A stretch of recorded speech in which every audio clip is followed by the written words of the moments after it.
A judge in Miami today followed the jury's recommendation and sentenced Theodore Bundy to die in the electric chair for the murder of two co-eds. Bundy is the 136th person under death sentence in Florida. The Ted Bundy's mystery, finally solved and isn't good, reveals a disturbing truth about one of America's most notorious serial killers. Between 1974 and 1978, Ted Bundy abducted, sexually mistreated, and ended the lives of dozens of young women and girls across multiple states. While he eventually confessed to 30 killings shortly before his execution, the actual number of his victims remains one of criminology's most troubling mysteries. Once he got girls to the destination, he raped them, he bludgeoned them, he molested their body. Now, after tireless investigations, the Ted Bundy's mystery has been solved. Finally. But hold on. How? In this video, we'll be finding out in full. Ready? Let's find out. The early crimes that baffled investigators. No one really knows when Ted Bundy committed his first killing, and maybe that's the most chilling part. In the beginning, the disappearances seemed random. Just girls vanishing without a trace. No warning, no connection, nothing to tie the cases together. Investigators were confused, trying to piece together a puzzle without knowing what the picture was. It was as if someone was out there playing a very dark and twisted game, and for a long time, he was always several steps ahead. So when did it all actually start? That's the question that still haunts people. Some say 1974, but others believe it might have started much earlier, maybe even when Bundy was just a teenager. Just when we thought we knew everything about Ted Bundy, a chilling new piece of the puzzle has been uncovered, and it changes everything. What was hidden all this time? Why was it kept secret? And most importantly, why does it make the story even darker than before? Stay with us, because the final reveal might just leave you speechless. The first documented attack happened in January 19 and it was a brutal one. Karen Sparks, a student at the University of Washington, was attacked in her own basement apartment. She survived, but barely. She was left with permanent brain damage, something she would carry with her for the rest of her life. That same year, just weeks later, on February 1st, Bundy took it even further. That's when he abducted and killed Linda Ann Healy, another university student. Linda had everything going for her. She was smart, involved in campus life, and even worked on weather broadcasts for the blind.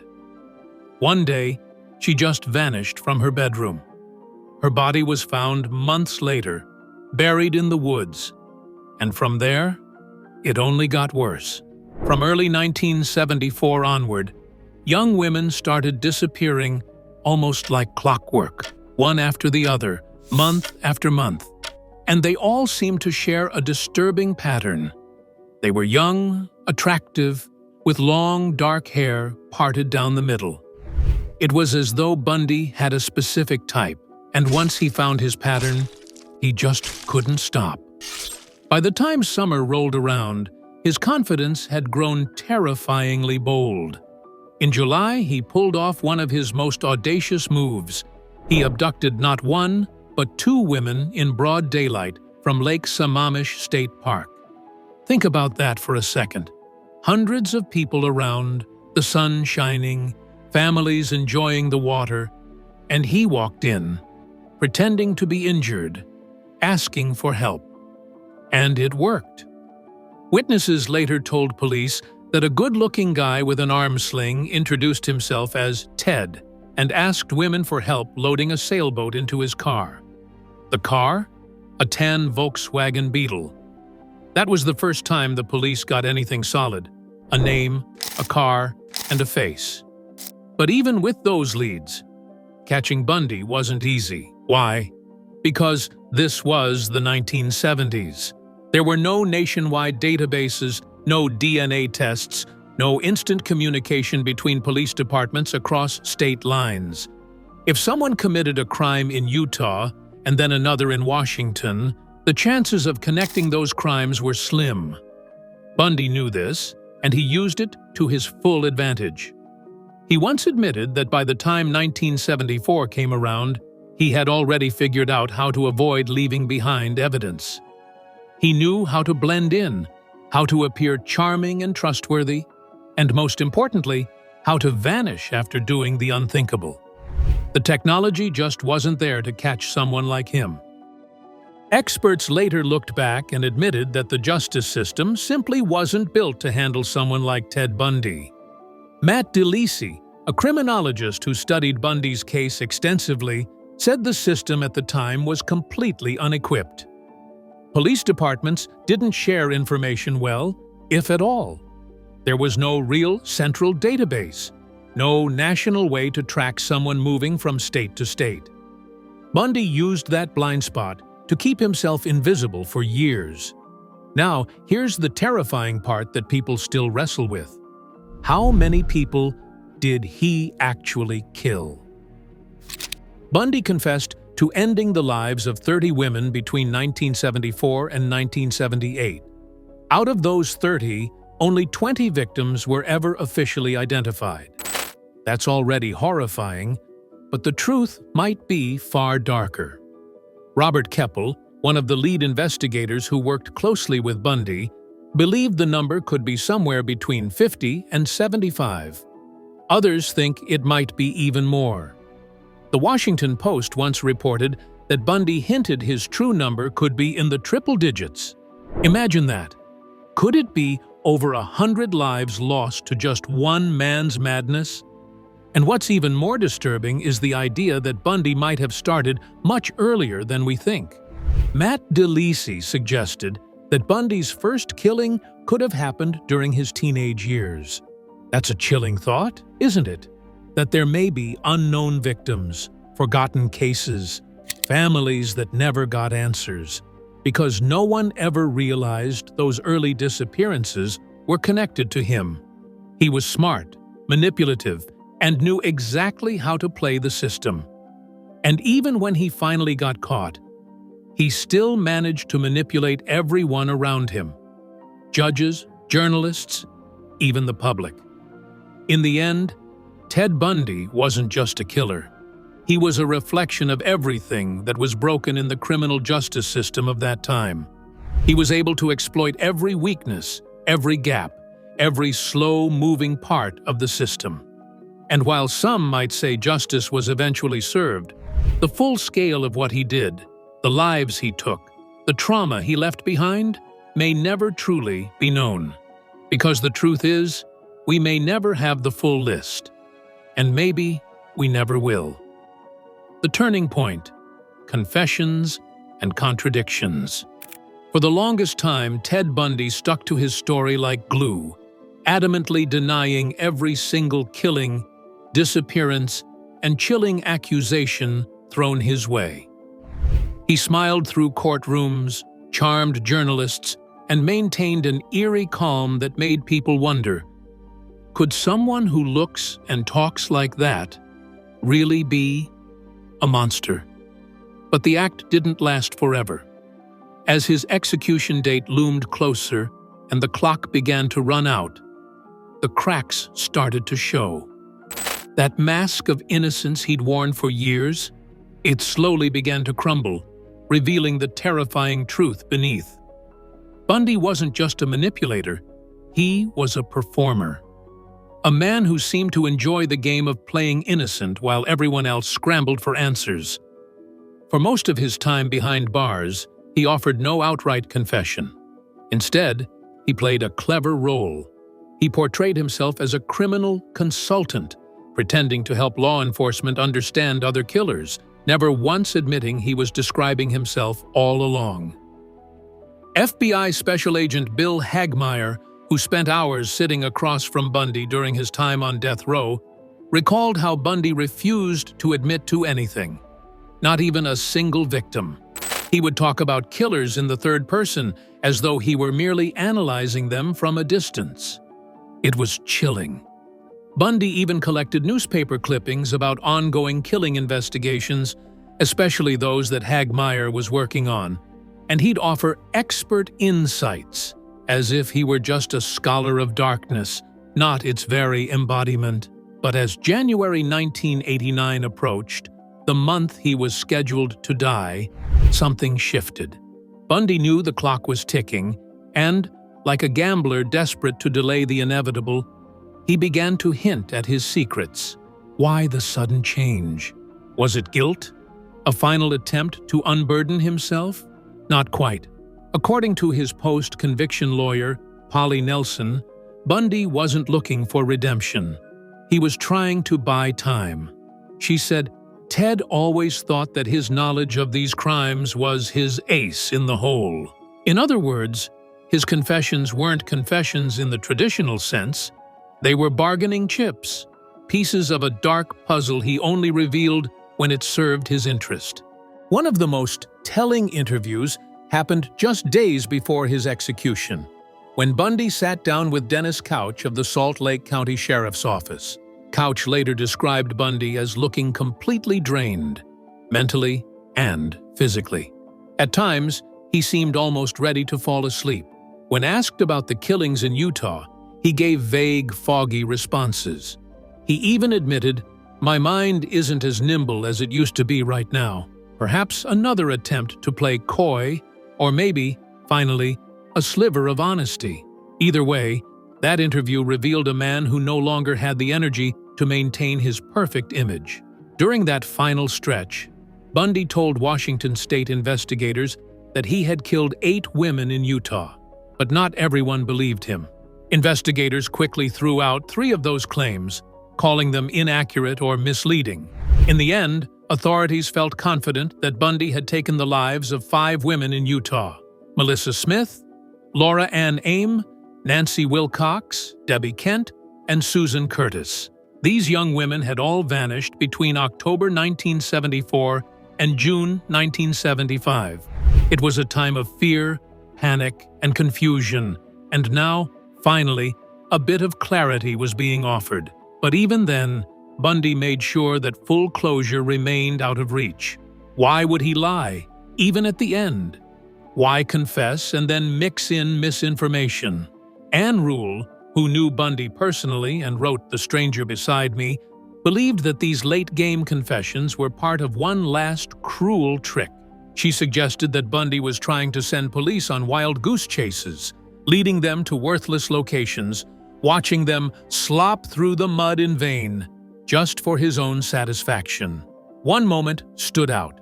When describing where he supposedly buried Debbie Kent, Bundy said with a smug grin, "You could spend several lifetimes looking for something there." It was classic Bundy. Even in the face of death, he wanted control. He wanted to watch people suffer, emotionally and psychologically. It wasn't just about killing, it was about power. By the time his final hours arrived, Ted Bundy had confessed to ending the lives of 30 women across several states: California, Oregon, Washington, Idaho, Utah, Colorado, and Florida. But many believed the true number was higher, much higher. He also admitted to unspeakable acts, including necrophilia and decapitating at least 6 of his victims. The details were horrifying, the stuff of nightmares. Yet, to the very end, he gave up only what he wanted, and even then, only when it benefited him. So, did Ted Bundy ever truly confess? Technically, yes. But did he ever do so out of guilt, remorse, or a desire to bring peace to grieving families? That answer is likely a devastating no. Bundy's confessions were not a revelation. They were a strategy. A calculated move by a man who had spent his life manipulating others. And when all was said and done, even as he sat waiting for the electric chair, he made sure the last thing people would feel was unsettled. And as you're about to see, it was a series of groundbreaking forensic breakthroughs that finally shifted the power away from Bundy's hands and changed everything. Stay with us, because the next part of this story reveals how technology and truth finally began to speak louder. than the lies. Forensic breakthroughs that changed the case. Back in 1979, during one of the most chilling trials in American history, the world watched as Ted Bundy, the seemingly charming law student turned suspected serial killer, finally faced justice in a Florida courtroom. But what exactly sealed his fate? Interestingly, it wasn't a bloody knife or a dramatic eyewitness confession. It was something far stranger. His teeth. Yes, his teeth. In a case that felt more like a twisted crime novel than real life, prosecutors leaned heavily on bite mark evidence to prove that Bundy had brutally attacked Lisa Levy, one of the victims at the Chi Omega sorority house in Tallahassee. Can you imagine that? Out of all the scientific tools available, it was the imprints from his mouth that became the star of the show. Dr. Richard Souviron, a forensic odontologist, basically a dentist who studies teeth for criminal cases, stood in front of the court and explained that the bite marks found on Lisa Levy's body, particularly on her buttock, lined up exactly with impressions taken from Bundy's mouth. Now, this wasn't just any dental pattern. Bundy had some very distinct features in his teeth, crooked lower teeth and a chipped left incisor.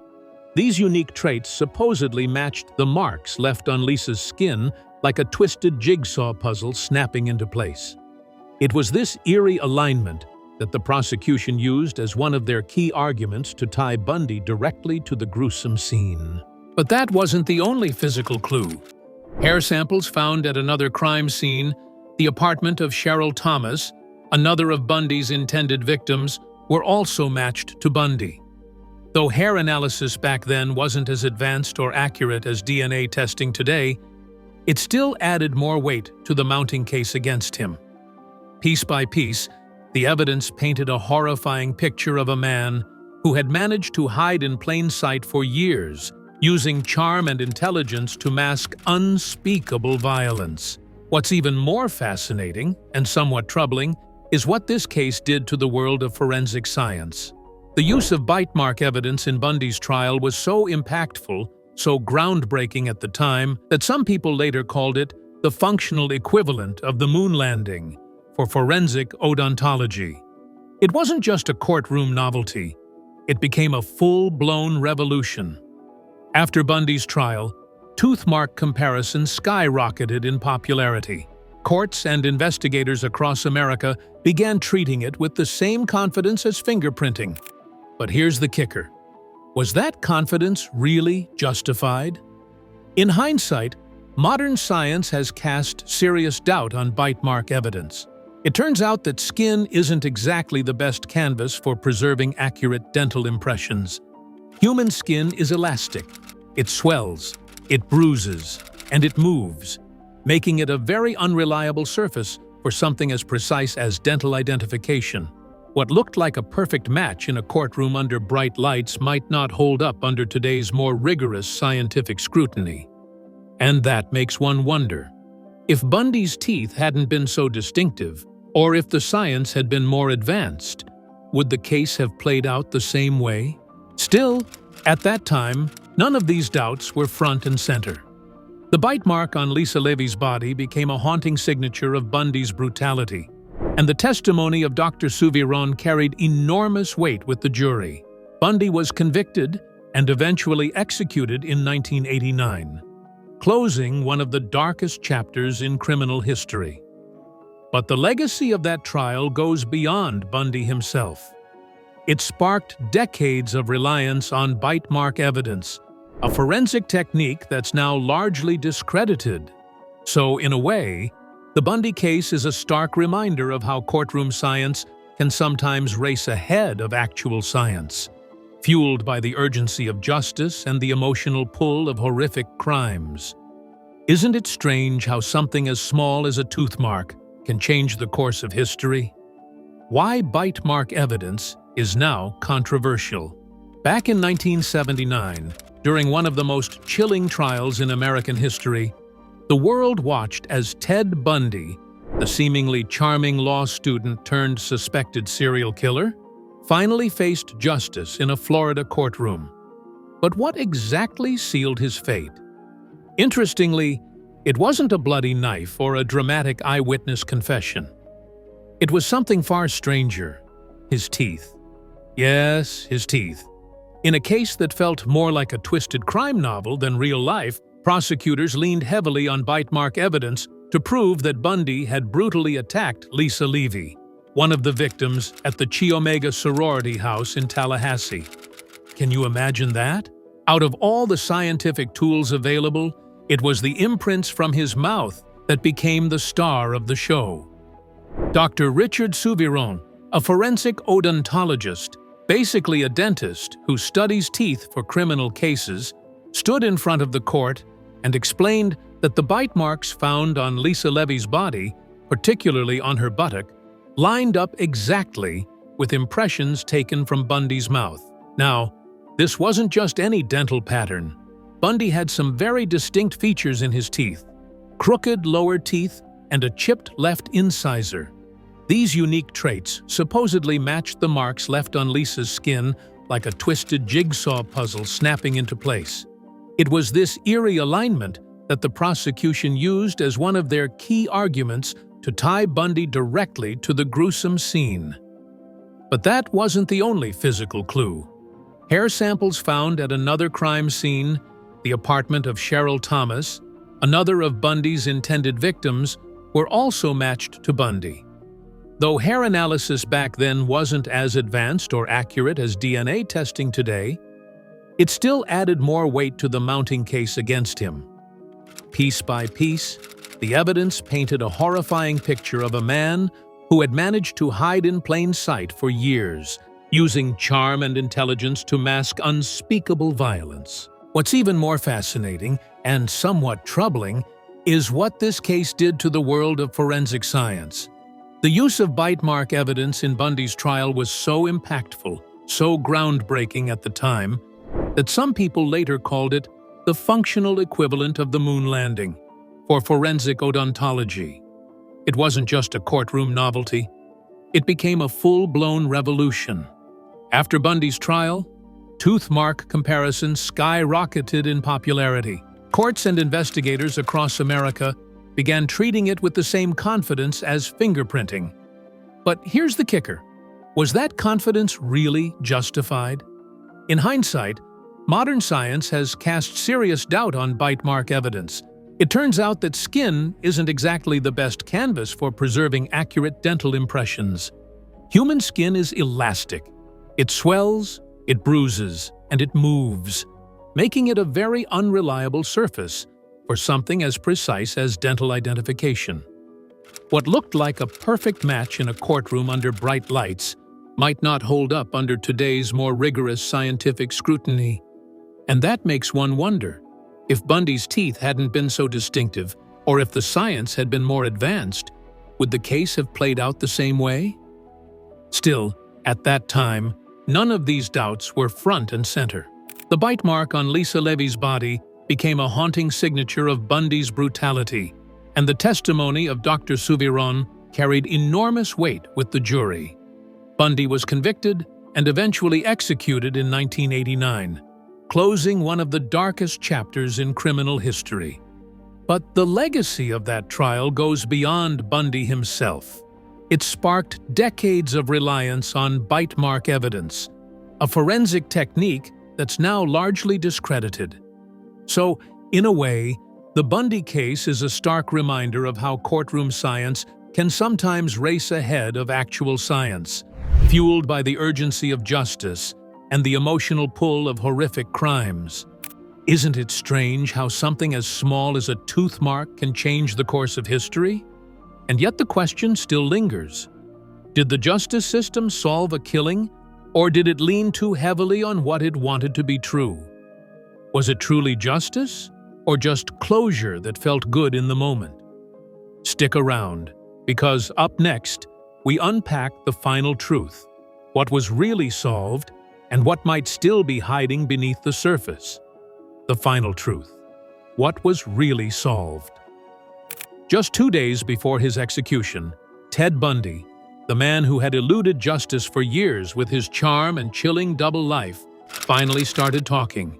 And what he revealed shook even the most hardened investigators to their core. You'd think after decades of trials, prison time, and court battles, the world had already heard the worst of him. But, as it turns out, the real horror was in the details he kept buried until the very end.